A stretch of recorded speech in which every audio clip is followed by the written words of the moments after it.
In a world that never stops moving, God invites us into a rhythm of rest, a sacred pause called the Sabbath.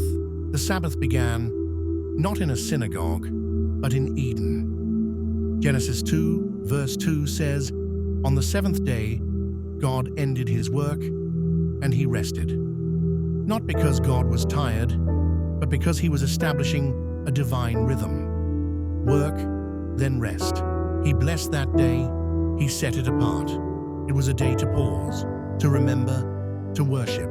Later, in Exodus 20, verse 8, God gave Israel this command: "Remember the Sabbath day to keep it holy." It became a covenant sign, reminding them that God created them and delivered them from slavery. But the Sabbath was more than a law. It was a prophetic picture, a shadow of a greater rest to come through the Messiah.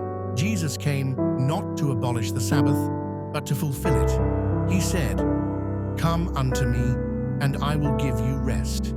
In Matthew 11, verse 28, he wasn't talking about a day, he was offering himself.